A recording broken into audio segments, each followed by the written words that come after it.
We've got an interesting one for you today. While it may be a shorter video, I think it will be an interesting one. Besides, I need an easier project, believe me. So recently, I began doing streams for my indie horror initiative again after a long time. That break was mostly because I hadn't been feeling well and then everything after happened, so basically, yeah, it kinda fell off for a bit. But now, we're back to it with my first review in a while of one of the games submitted, Bushside Rangers, my last initiative review being of Greg's Deadly Draft. Funny story about this one. So, while I was looking for Mascot horror games for the sequel to my shameless Mascot horror video, I saw this game pop up in the list. However, it wasn't out yet, so I noted it to possibly look at it later.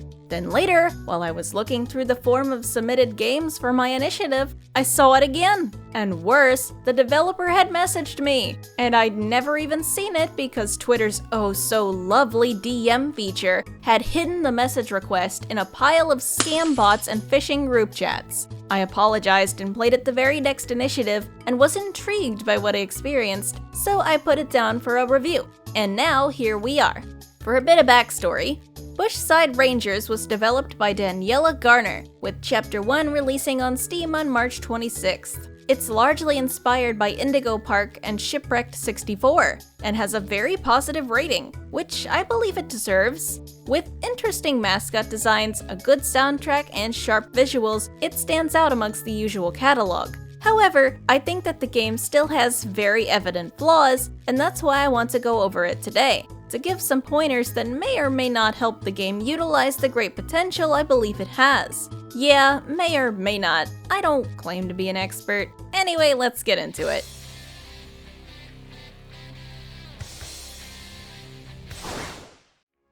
Rangers Nature Park when there's The game begins with a VHS-styled advertisement for the park. I like it, it reminds me of the usual ads you'd see around then, but perhaps a bit more subdued. One minor issue I saw was that some of the environments shown in it feel odd, like the Ranger Gifts building being entirely black from what I can tell, and most shots feel empty. It lacks some friendliness I'd expect from an advert for a family park, even if it's just meant to be a front hiding something sinister. And before we continue, I will be bringing up Indigo Park and Shipwrecked 64 quite a bit in this review, due to this game being very clear about its inspiration from both. As soon as the ad ends, the actual chapter begins. Already the visuals look sharp and clean, and you can actually explore quite a ways out if you want to, giving the place more depth. Of course though, the main attraction is the gate, and by extension, the park entrance. Here we hear Vera, our protagonist's voice for the first time, as she starts to doubt her decisions. I don't know about this anymore. I'm gonna do it. The voice acting is of good quality and also good delivery. Nothing to say on it right now. I like that it's here because I'm still of the opinion that more mascot horror games could have their main characters say at least something after coming face to face with situations that could kill them, even if it isn't voice acted. Trying to find a way into the park leads Vera to a lever that she's able to use to open the main gate, although the voice line went off when I was near the ATM, so that was funny.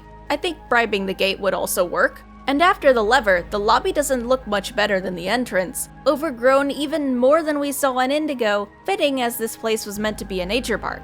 While it could just be the darkness obscuring any discrepancies, I think the plant life and damage is well placed and looks almost the best out of any similarly styled mascot horrors I've played. And of course, an eerie track accompanies this, making use of the main theme's motif, a staple of games like this. In this area, we can see all of the park's mascots, consisting of Laurel the leopard, Simon the steampunk sloth, Chester the chef chimpanzee, and Mother Margaret. In the chapter's cover, we can see Chester's dilapidated form, and we can see Simon's in most of the game's promotional material. Out of the four, I think I'd most like to see Margaret, because somehow it's always the bird mascots that look the worst. But I think all four of them are accurately designed by 80s mascot standards, reminding me of older promo art from places like Chuck E. Cheese. I don't know if it's intentional, but if it is, having Simon winking in his art is a clever representation of his full form's missing eye, since the wink cannot be seen in the darkness.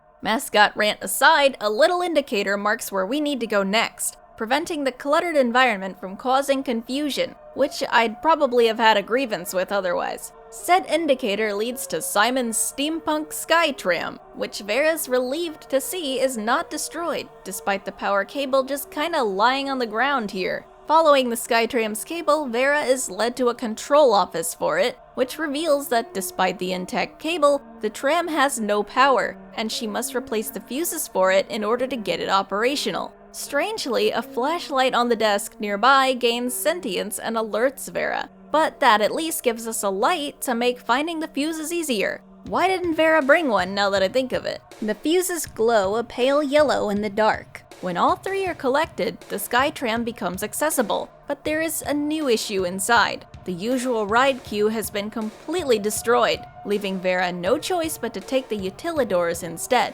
Or the Eulidors? Do I really have no choice but to use the Eulidors? While the cave-in does extend down here, it's mostly intact, so Vera can still reach the tram, but of course, another roadblock arises when she's in there. The tram's control system is missing its battery. Said battery is in the utilidors, and it is the only item in the chapter that must be directly carried back to where it needs to be. I assume this carrying mechanic will come into play more in later chapters, since by itself this sticks out just a bit. But that all works to finally power up the tram, letting Vera head towards the nature hub. While it travels, over the intercom, Simon the steampunk sloth explains the landmarks we pass.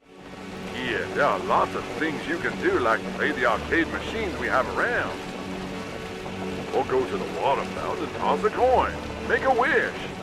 That includes the bathrooms, for some reason. I wish it was easier to see the view during this segment, though. Due to Vera's small size and the tram often taking inclines, you're stuck staring at the orange wall of the vehicle rather than anything cool. Regardless, coupled with the music, this makes for a good introduction to Simon and the park as a whole, allowing the player to see the destruction at a larger scale. The tram track is broken further down though, so much like a Disney ride might, the intercom Simon apologizes for the interruption and automatically stops the ride. Vera's forced to get off and look for a way to restart it, despite the perceived futility of doing so, given it'd just crash into the rubble. But hey, we gotta find something to do. Walking along the tram tracks back to Simon's steampunk arcade, we find the ranger arm Simon mentioned on the tour, which holds a ranger radio, but it's too high up for Vera to reach, and she's never heard of just climbing up the back of it. Though the ranger arm probably just needs power as an excuse to show us the employee introduction video here. Laurel? One of our new recruits for the Bushside Rangers Nature Park! It's headed by Laurel, who mentions the radio can be used not just for communication, but to power ranger conduits throughout the park. This is what we need it for, but the noise from the video attracts an unwanted guest. And it's able to... What happened? Little child. Simon? The real Simon Sloth, limping towards Vera from within the arcade as she quickly hides to avoid him. Not finding anyone, Simon begins a deadly game of hide and seek, leaving Vera with the challenge of powering all the conduits in the arcade without being seen.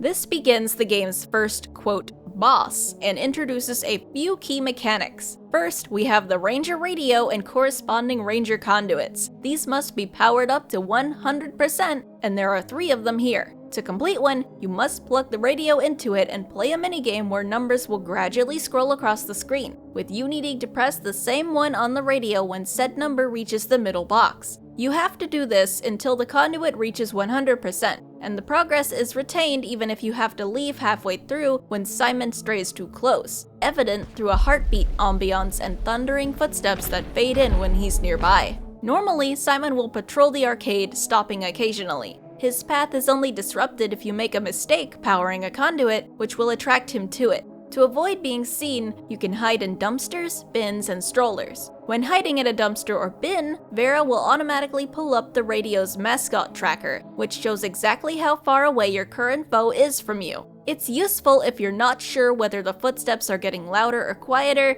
and could double as accessibility for players with hearing impairment, given Simon blends in with the environment and is not easily seen from afar when not standing in light. If he's above 30 meters away, it's generally safe to work on the conduit as long as that's increasing and not decreasing. When hiding in a stroller though, you can't use the tracker. In my opinion, there's not really a good reason for that, especially since for a later boss, the strollers are the only good hiding spot for some conduits, making it harder to judge if it's safe to exit due to the fact you can't see anything.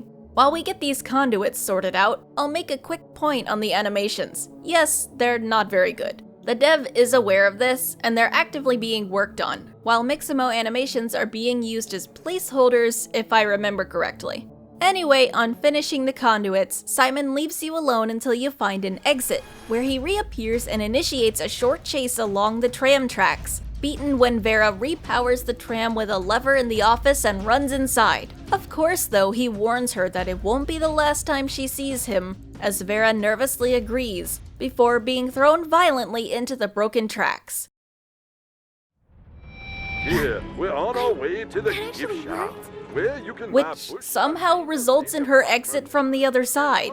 The friendlier Simon speaks once again through the intercom before being interrupted by his sinister self, who taunts Vera with cryptic speech, Vera. What? revealing he knows her name before sabotaging the train. Look at you. Trapped. All alone. What are you doing? Oh, Vera. I'm doing nothing. Your fate is already sealed. What? Goodbye, Vera. What did you do? Oh god. It speeds up to the point it smashes through the wall of a nearby building, completely destroying it and knocking Vera out. As an aside, why on earth does the track have this steep of an incline if it's just meant for tours? That's terrifying. My head. Where am I? The building Vera wakes up in turns out to be the gift shop. Once again destroyed, the place is overgrown with plushies littering the ground, miraculously all sitting up. Stepping on them makes a squeaky noise. This is suspect, but it's not priority 1, since there's a conduit to power right nearby. Once the conduit is powered, a new threat reveals itself in the form of Chester the chef chimpanzee, who hurls plushies over the fence before skittering across the ceiling, calling for Vera to reveal herself. What happened to you? I need to get out of here. Which she unintentionally does by stepping on a plushie, hiding right after to avoid Chester's beeline to her location. Unlike Simon, Chester has a strange effect on his voice. I'm going to find you. I wonder if there's a reason for this, as well as them both having some sort of classification as spectacles. Well, regardless of the differences, the mission remains the same. Power all the ranger conduits in the gift shop to escape. It's a bit more complicated this time, though. Trying to do this section the way we did Simon's won't work, or at the very least will be very difficult. And that's because Chester barely ever moves far enough away for you to wander long without being spotted. Adding to this, his movement sounds are far less obvious, and he lacks the heartbeat ambiance when he gets close. Therefore, you're basically required to use a speaker system to call him to different points in the gift shop, guaranteeing he'll go away for a while before resuming his normal patrol route. While I think that Chester's section is a good concept, there are a few issues I had with it. 1. The speaker system only has 4 uses, due to Chester destroying each speaker after being tricked, so you have to move quickly. Therefore, it's difficult to beat the section without multiple deaths since you haven't got a lot of time to find key locations. 2. The system has an unskippable startup each time you use it, meaning if you don't do so while Chester is already a ways away, you can be spotted while stuck in the boot sequence. Additionally, he can kill you while you're entering a hiding spot, though I believe that's not intentional. 3. The cluttered nature of the gift shop makes it difficult to see where you have to go next, and Chester can be hard to see from the floor sometimes due to fallen rebar and trees blocking the ceiling. 4. Vera's lack of visible feet makes it a bit hard to judge hitboxes on the plushies, sometimes leading to unintentionally alerting Chester. Combined with the uncertainty of how far away he can see you, this all makes Chester much harder to deal with than Simon, almost to the point where it makes the section more irritating than enjoyable to play, at least until you finally memorize where things are. I beat it on stream, but I couldn't when replaying for this video, so I wonder if he got more ruthless between patches. When you do eventually get all the conduits powered, the escape from the gift shop is opened. You can be spotted heading out of the shop, but it doesn't appear as if Chester can actually follow you out. Either way, one last Ranger conduit remains, blocking the security office. But before Vera can enter, Chester reappears, dropping to the ground before beginning a final pursuit, where all you gotta do now is run. I love the atmosphere of the chase, carried by the music for it, and then aided by the lighting. And thankfully, it's not just a running section through corridors with nothing else. Recent Mascot games have been good about not just slapping down a hallway and calling it a day. A good chase should have events, like when the door closes during Huggy's chase in Poppy Playtime, or when you have to make trampoline jumps during Molly's pursuit in Indigo Park.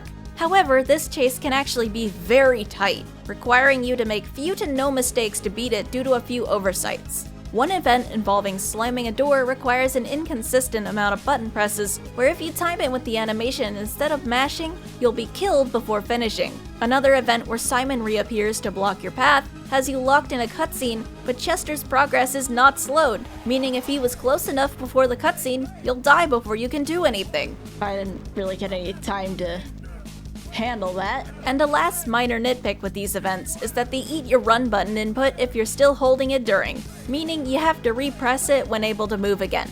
I feel like this chase would have helped a lot by giving Chester a variable speed rather than a constant one, similar to what can be seen on Huggy Wuggy or PJ Pugapillar, where they both slow down when closer to you and speed up when farther away. In fact, this is probably a good practice for Mascot chasers in any games, allowing the player to make mistakes, but not to take a leisurely walk without consequences. But when you finally reach the end, Vera presses a button to stop an approaching Simon, only to then be grabbed by Chester, who's gone back to the ceiling. You'll never leave us, Vera!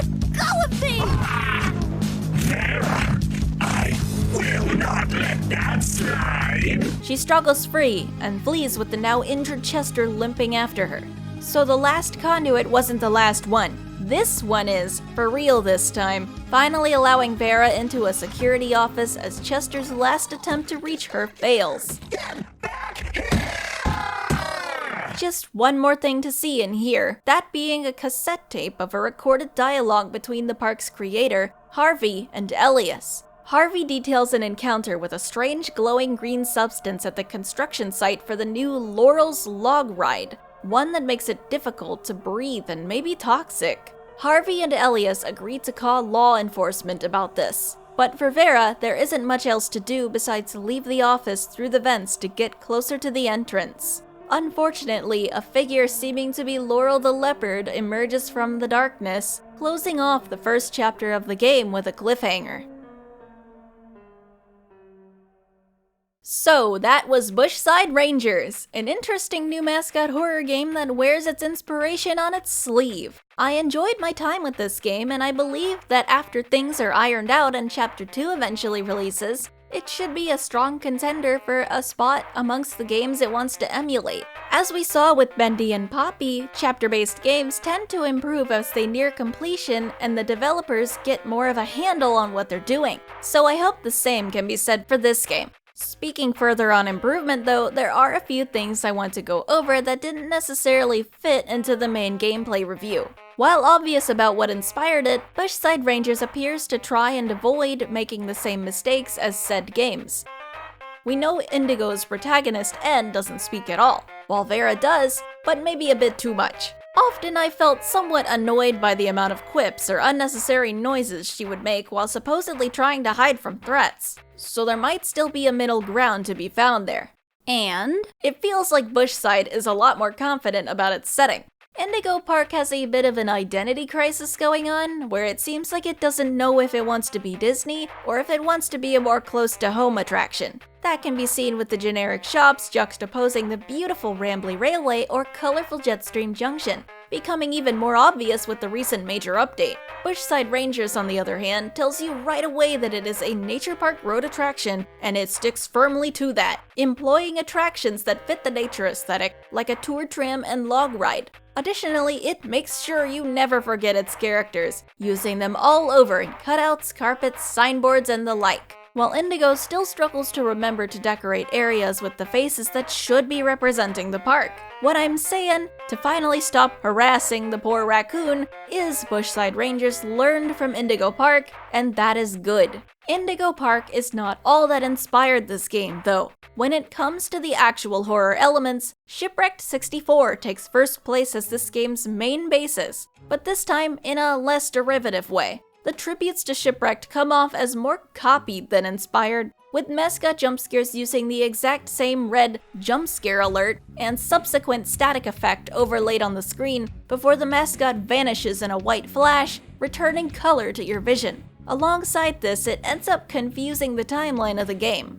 Advertisements for the in-game Bushside Rangers Park use 80s themed music and mascots, plus have full color, inferring the heyday occurred in the late 70s to the early 90s. Yet, certain environment tracks, plus the Pursuit theme, which uses real audio from an old safety commercial, are themed around the 30s. Even though nothing implies the characters of the park were around back then, unlike Shipwrecked's assertion that Broadside's characters were created for cartoons in that time period before they became park mascots. Of course, this could easily be fixed later on with the character depth I assume Bushside's characters will be getting, given we've barely seen any of them yet. Outside of talking inspiration, the game has secrets to find too. Always good to give players a little extra to do when the normal game's length is short. While most achievements are gained through normal gameplay, there are 3 that require you to go off the beaten path. One is for finding all collectibles, which consist of plushies and other trinkets like an expired Safari soda and an arcade token. The arcade token amongst them is necessary for the other achievements. In the Simon sector, there's an arcade machine hidden near a ranger conduit, and it'll activate when the section is completed, aka when Simon isn't chasing you anymore. To get the final 2 achievements, you have to play this game and play it up to level 4, where the game rapidly becomes unstable and eventually forces you to lose. I'm unsure if this has any lore implications or not. It seems like it's just a creep factor thing. To be honest, I think it's pretty tedious to have to do it for 4 levels to get anything to happen, given how simple the gameplay is and how long each level is, clocking it at about 1.5 minutes for each. But look at this little doofus. Maybe he's worth it. With that though, that's really all I got for Bushside Rangers. I genuinely appreciate this being sent to me, and I think that it has the potential to go a long way. I hope I can make some more reviews from games that have been sent to me soon. I have some lined up as it is, so stay tuned. And just as a reminder, while my streams for this may be spotty due to my current health, this video is a product of my indie horror initiative. Super original name, I know. And you can find more info in the video linked in the card above. While emailing me is also okay, I prefer you only do that if your game is in beta and you have a key or something, since the Google form is easier to track submissions with. Anyway, you know the drill. This has been Glamrock Dusky, and remember, have a phasorific day!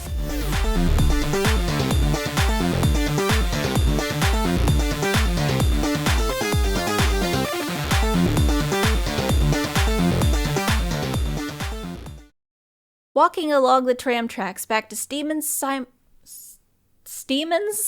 Arcade?